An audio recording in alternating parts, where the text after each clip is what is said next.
Assalamualaikum warahmatullahi wabarakatuh. Selanjutnya di sini kita akan membahas mengenai jarak titik ke bidang. Di sini Ibu ada titik dan ada bidang. Ini ya bidangnya. Lalu ada titik. Jarak antara titik ke bidang sama seperti tadi, sama seperti titik ke garis, yaitu harus tegak lurus. Di sini kan ada titik, ini ada bidang, maka tegak lurus saja. Nah, maka ini jaraknya antara titik ini dan bidang ini. Selanjutnya kalau misalkan titiknya sekarang di sini, maka jarak antara titik ke bidang bukan ini ke sini, bukan ini ke sini, bukan ini ke sini, bukan ini ke sini, tapi melainkan yang tegak lurus. Maka dia ke bawah. Nah, sini tegak lurus. Nah, di sini inilah titiknya, ini tegak lurus. Jadi antara titik ini dengan bidang dia tegak lurus. Itu mengenai cara menentukannya, di manalah jarak titik ke bidangnya, seperti itu. Selanjutnya kita di sini langsung saja ke contoh soal. Tentukan jarak titik A ke bidang EFGH. Titik A di sini, EFGH kan ini. Nah, jaraknya berarti ingat yang tegak lurus. Yaudah, ini aja. Inilah jarak yang tegak lurus. Bukan ini ke sana, bukan ini ke sana, bukan ini ke sana, tetapi melainkan hanya yang tegak lurus saja. Ini berarti. Maka sama aja. Oh iya, misalkan di sini rusuknya 10 ya. Maka semua rusuknya kubus kan berarti rusuknya sama semua, maka semua rusuknya 10.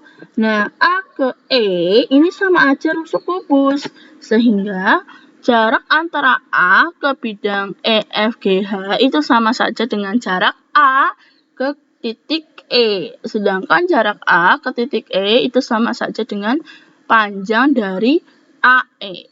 Sedangkan AE adalah rusuk kubus, sehingga jarak titik A ke titik E adalah 10 cm. Nah, gampang kan cara menentukan jarak titik ke sudut. Selanjutnya yang B. Yang B, titik A lagi. Hilang.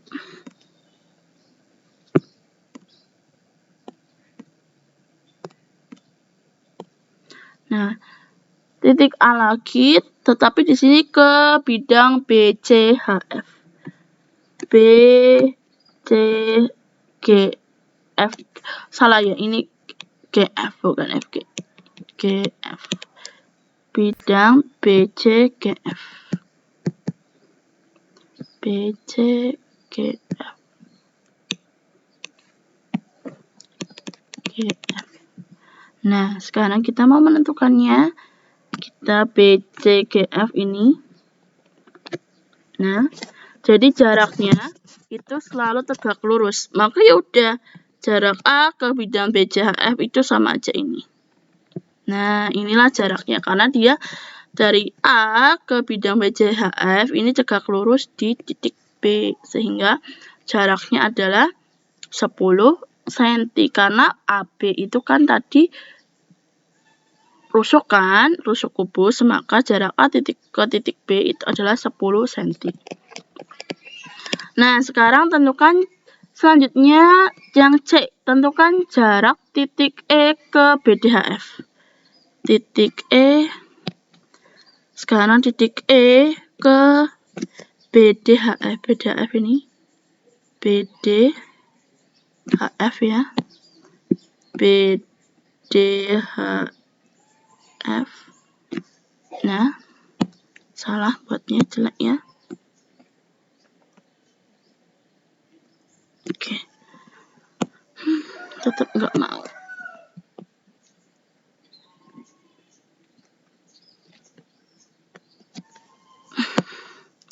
Ya sudah, ini kita buat sendiri aja. Yang biar bagus. BDHF.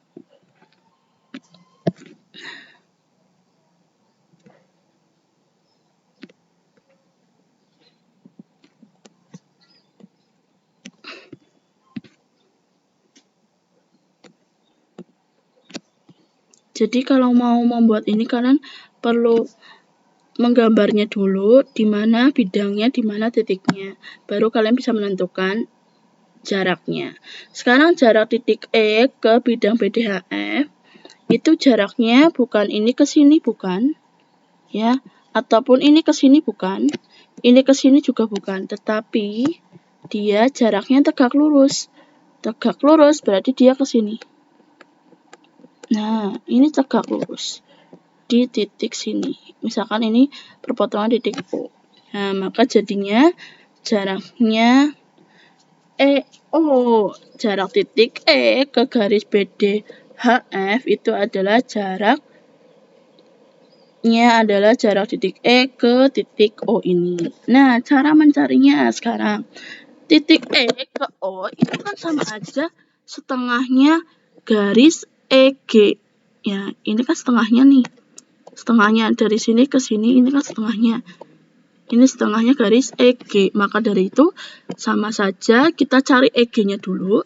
Jadi kita yang C itu adalah EO, itu panjang EO itu sama aja setengah dari panjang EG. Nah, sekarang kita bisa cari EG dulu, baru nanti ketemu EO. Mencari EG. Nah, EG kita cari, EG-nya bisa menggunakan segitiga EGFE. Sini. Gambarnya. Nah, siku-sikunya di F. Ini EGF. EGF, dimana EG-nya belum tahu, EF-nya, EF ini ya, EF itu kan berarti apa?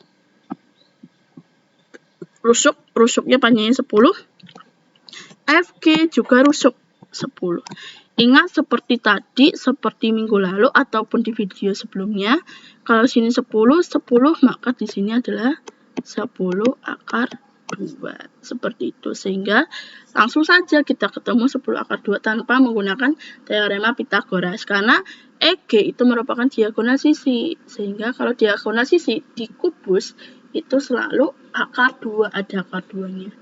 Jadi di sini hasilnya adalah 10 akar 2. Nah, 10 akar 2 kita masukkan di sini. Setengah dikali EG-nya. EG udah tahu tadi 10 akar 2. Nah, jadi ini boleh dicoret karena sini perkalian. Maka di sini 1, sini 5. Maka 1 kali 5, 5. Hasilnya adalah 5 akar 2. Sehingga jarak titik E ke bidang BDHF adalah 5 akar 2 cm. Nah, itu sekian mengenai jarak titik ke bidang. Jadi itu contoh-contohnya, nanti kalian hanya tinggal merubahnya kalau di soal-soal yang berbeda gitu, seperti itu. Tapi nanti hasilnya sama. Jadi bukannya sama, caranya sama. Seperti itu. Jadi yang penting adalah kalian perlu mengetahui konsepnya. Intinya adalah harus jarak titik ke garis. Kita harus menarik garis yang tegak lurus antara titik ke bidang gitu. Nah, sekian pembahasan Ibu mengenai jarak titik ke bidang. Semoga kalian bisa memahami mengenai cara menentukan jarak titik ke bidang. Nah, sekian Ibu cukupkan. Wassalamualaikum warahmatullahi wabarakatuh.